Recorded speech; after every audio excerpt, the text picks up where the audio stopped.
when you first came up with this idea, this was like a transformational thinking. Was it just an epiphany, like it just hit you, or was it a process that you worked on for a long time? Like the whole concept. Right. Sir Isaac Newton said, if I've managed to see farther, it's because I've stood on the shoulders of giants. And there are some giants who dwarf me, whose shoulders I'm standing on. And I would go back to the Columbia House Records or Bob Stupak. Right. So these principles have been out there. The reason my first time offer failed was a couple reasons. One, I was selling something a lot closer to Columbia House Records, 13 albums for a penny. Right. And for higher ticket items, the complexity of your first time offer needs to match the complexity of your product or service. And now here is singer-songwriter, broadcaster, audio-video artist, entertainment agent, and your host. It's the master storyteller himself, James Kevin O'Connor. Hey, hey, hey, it's a beautiful day. Yes, indeed, a beautiful day to head to the great Southwest. That's where we're heading today, but before we get into that journey, I'd like you to just take your phone if you have it. In the upper right-hand corner, you could hit one of those 3 buttons and you could forward this show to a dear friend who may really value the content in this episode. Well, my guest today has every reason to be smiling and being happy to be here in this life because he spent 6 weeks on death's door in a coma in 2021.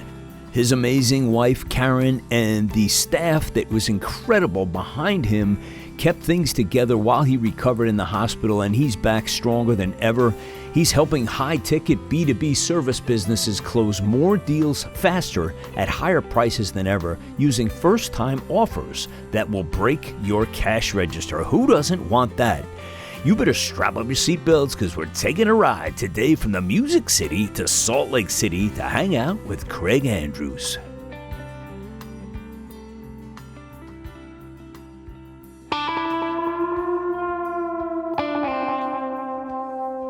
Here we are in Salt Lake City.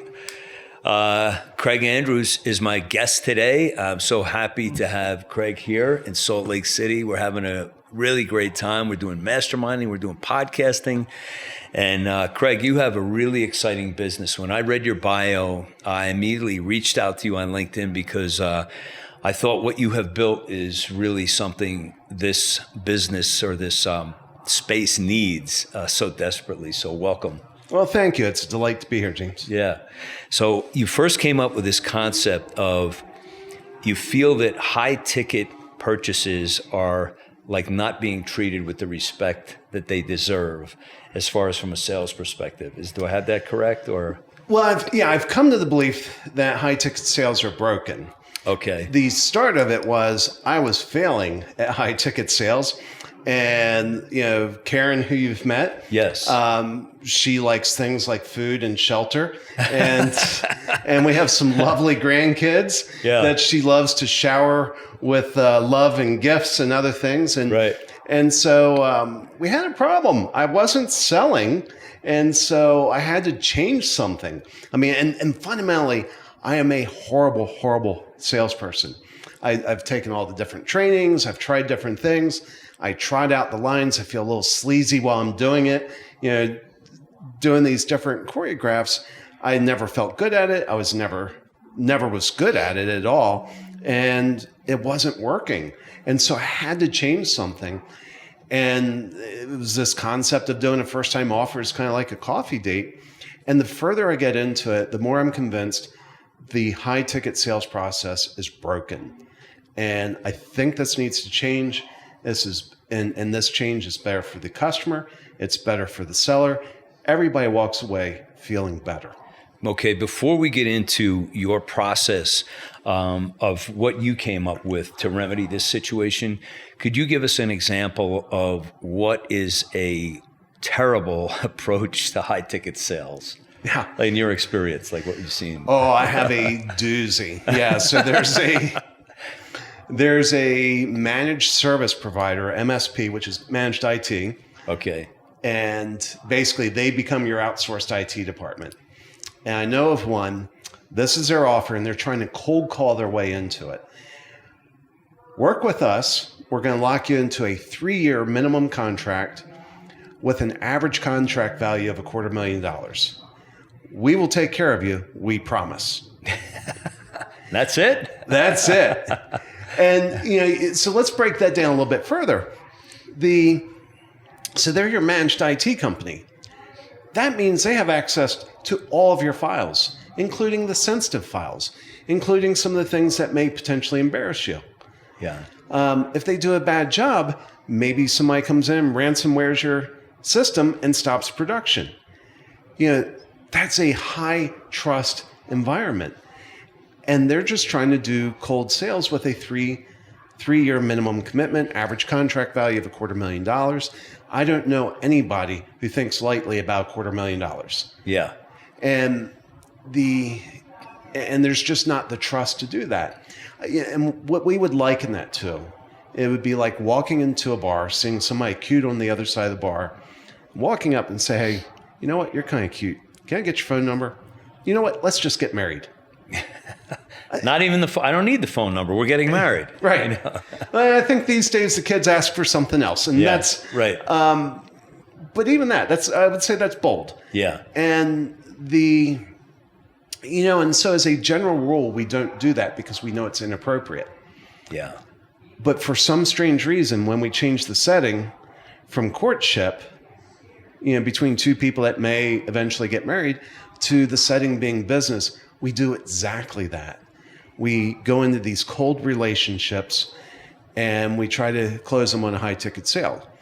The other option is we go in and we spend 6 months or a year taking them out to dinner, running up the expense report in the hopes that eventually they trust us enough with that money.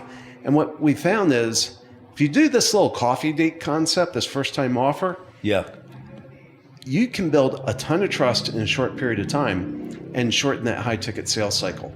Yeah. So give me an example of how that would work. Is it a online call first? Is it meeting in person? Take me through the process of that, if you would, please. Yeah. And let me give you an idea of the destination, which hopefully will help your audience connect the dots as we go there. So years ago, there used to be the Columbia House Records that had 13 albums for a penny. Oh, yeah, yeah. Yeah. So if you're the type of person looking to build an album collection, this is a great deal. 1 penny, you get 13 albums down the road. And obviously, they made a lot of money doing that. Yeah. But that's a simple offer for a simple product. A few years later, a guy named Bob Stupak bought a dumpy old hotel at the end of the Vegas Strip, called it Bob Stupak's Vegas World. And it's now known as the Stratosphere. But Bob Stupak ran a special saying, give me $396 and I will give you 3 days and 2 nights in one of my deluxe suites. When you arrive, there will be a bottle of champagne waiting for you in your room. Your entire time here, you will not pay for a drink, whether you're gambling or not. Even if you're sitting in one of our lounges enjoying the entertainment, you pay nothing more for your drinks. Not only that, but we will give you $396 of chips to use in our casino. I'm sorry, for not only that, for your $396, we will give you $600 of chips to use in our casino. So he's charging them $396 and giving them $600 of chips and the hotel stay. And the hotel stay and a bottle of champagne and all their drinks while they're there. Wow. But he understood something. He understood that people that like to gamble and that like to drink were very profitable customers for him. Yeah. That offer wouldn't work on me because I don't like to gamble. I drink, wine for dinner, but I'm not going to go through that much booze at a casino. Nobody's losing money on you. Yeah. So he didn't want people like me in his hotel. He wants people that like to gamble and drink. Yeah. And so that's what we would call a multi-stage offer that has 4 deliverables. We usually target 3 to 5. But let's take it back to your question. How does the process go?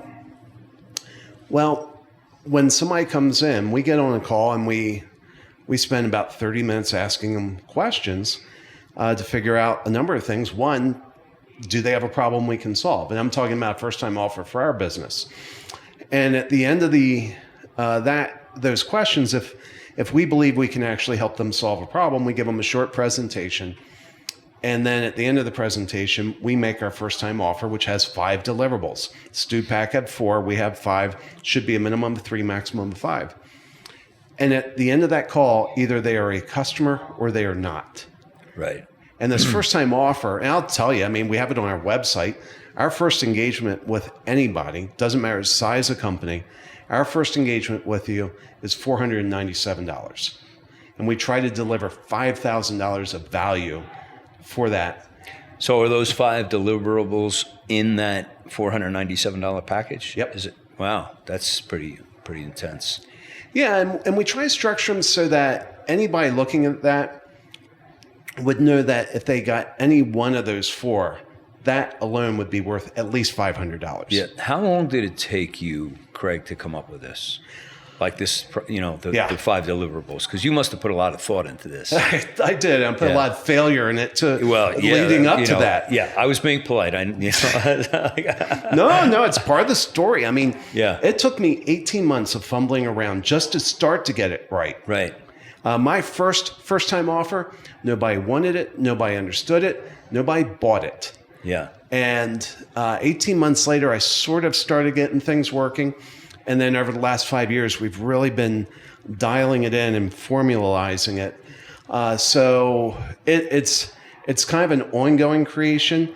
I would say to get it to the point where we had clarity on it had to be 3 to 5 deliverables. And there's a few other things that are critical in there. That probably took altogether at least 3 years. At least 3 years to figure out that we needed the 3 to 5 had to be one of the elements. So how did you get the feedback from your audience that was telling you how to keep pivoting? Well, it was mostly either they understood what we were offering and they said yes. Yeah. Or they acted confused. We're like, okay, we need to go in, dial this in a little bit. It's one of the hardest things to do. Yeah. It's like to get these things right. I've been through like a lot of these failures that I've had. I should have a wall full of them, of trying launches and things like that. And sometimes you just like throwing spaghetti at the wall and saying, I think this is going to work. I think I read a book on this one, Yeah. So God bless you for cracking the code. So now, where do we sit now with going along that journey, and you've delivered the 5 deliverables and people are starting to really get the vibe of what you're offering? Where do they go next in the process? So for us, there are 2 options, and it depends upon it depends upon what you're selling. Usually if it's a super expensive offer, you may have to add a second step. So the first time offer is like a coffee date. Yeah. The next step, if you have a super high ticket offer, is like a dinner date, okay, where you take some of the elements from the first time offer and principles, and you apply them to what we call an excite to escalate offer. But some people can combine those 2 stages. We can, and usually the next step is the high ticket offer, which could be high ticket is high ticket to whoever's writing the check. Yeah, right. Typically 5, 6, 7 figures. Okay. Do you find that there are people who buy very, very quickly and those that take forever? Do you have that challenge?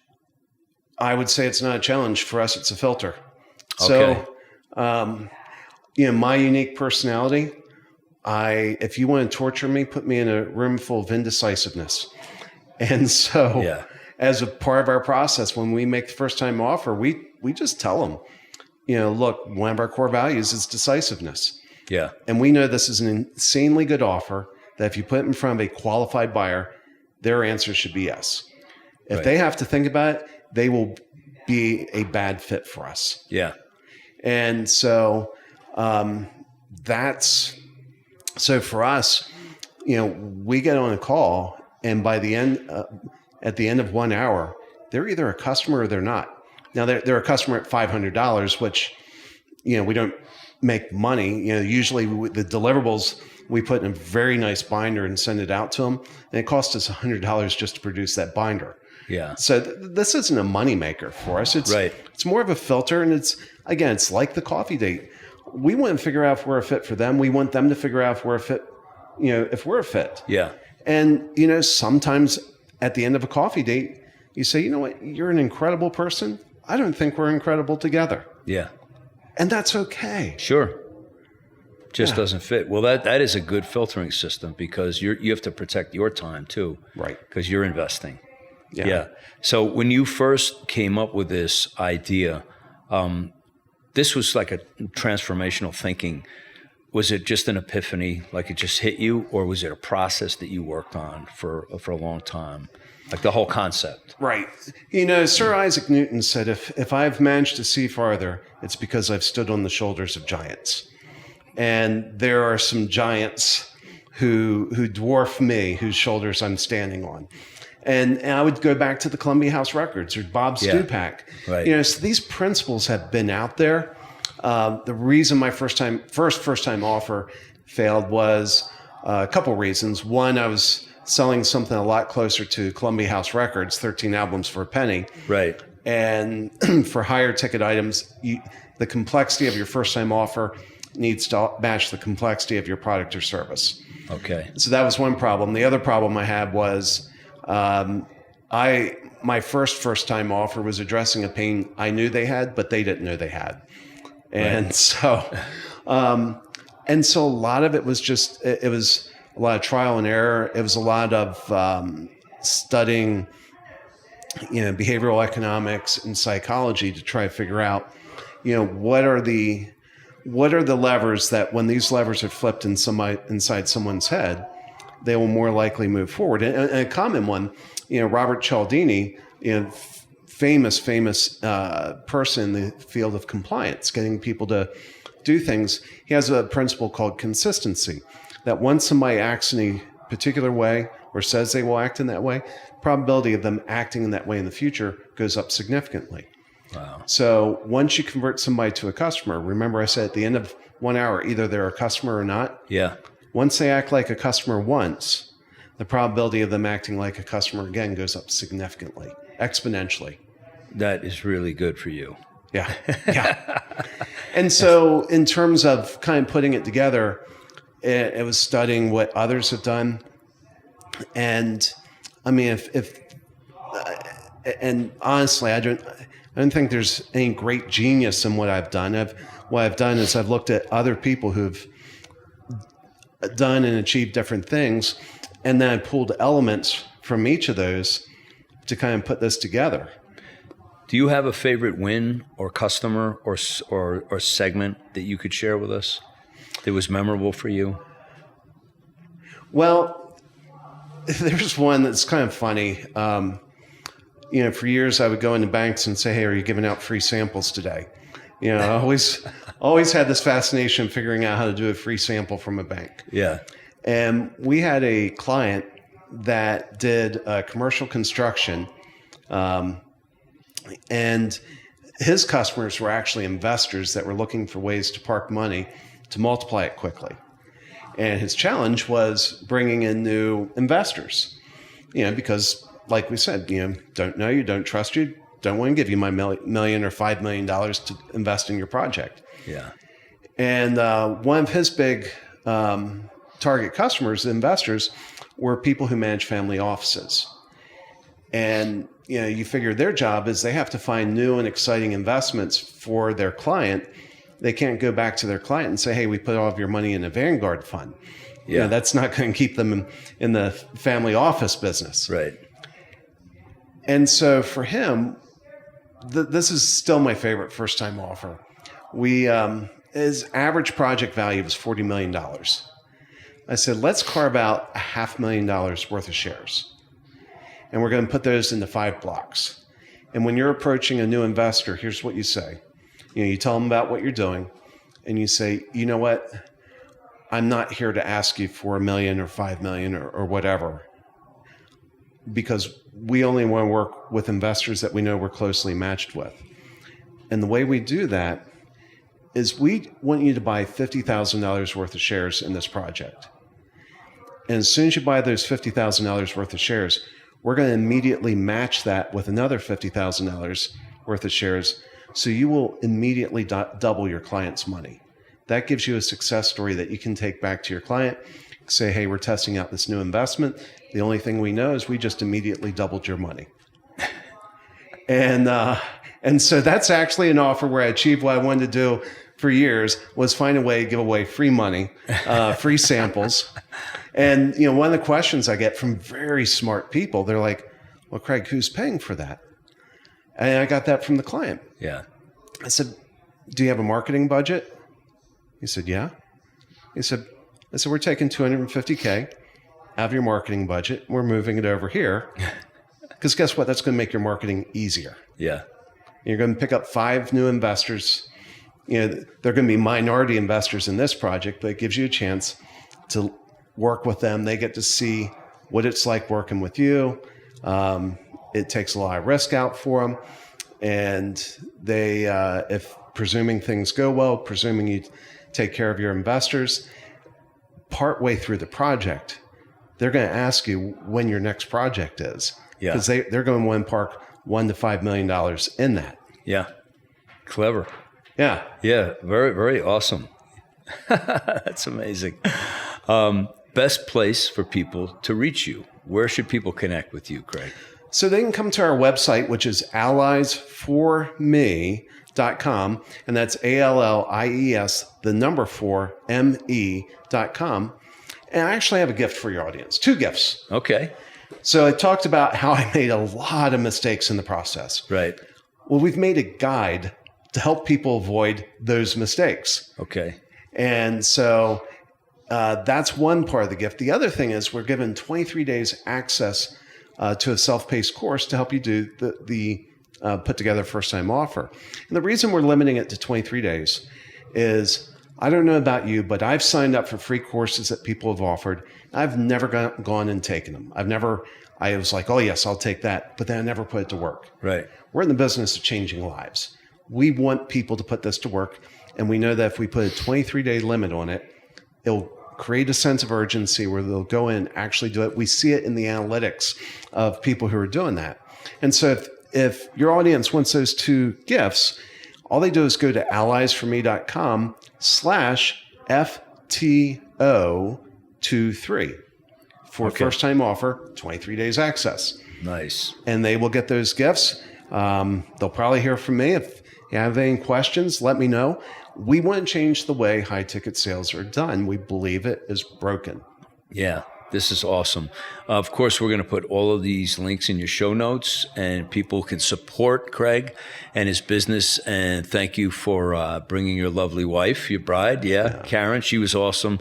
She stood in for you yesterday, and she did a fabulous job. She stood on. Well, she stood in for me in bigger ways than that. I'm sure. She is the reason I'm breathing oxygen these days. Yeah. I know we didn't get into your COVID story, but Craig almost died from COVID and was really very close. And God just was not ready to take you. So we're glad you're here. Oh, thank you. So listen, in parting, I just want to say thank you so much for being a part of podcasting, your global career. And I just want to wish all God's blessings on you, your family, and your business moving forward. Thanks for being here, Craig. Thanks, James. Yeah. God bless. God bless. Hey, if you guys like what's going on here, please leave a great review in the Apple Podcasts. I've left a simple review process in the show notes, and we'd really appreciate it. And also, don't be shy. Forward this to your best friend because you know they need it. Hey, if you need some coaching, hit up the link in the show notes. It's calendly.com/Dharmic. And you can take a little chance with me, and I'll get you on your way. That's a wrap for me today. I'm your host, James Kevin O'Connor. So until the next time when we meet again, I'll either see you on the socials or I'll see you from the stage. Ride on, baby, won't you take a ride with me? Ride on, we can untangle all the mystery. If wishes were windows, I'd open one and find that freedom is really a simple state of mind. So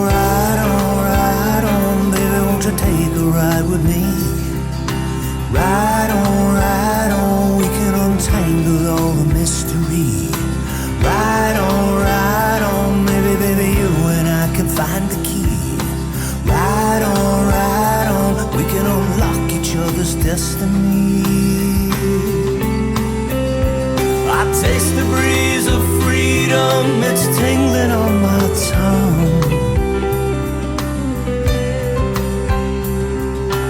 You and I out on the road will stay forever young. We'll stay forever young. So ride on, baby, won't you take a ride with me? Ride on, we can untangle all the mystery. Ride on, baby, baby, you and I can find the key. Ride on, we can unlock each other's destiny. I'll take you places that you've never seen. I'll take you places that you never dreamed. I'll take you places that were pictures in your mind. I'll take you places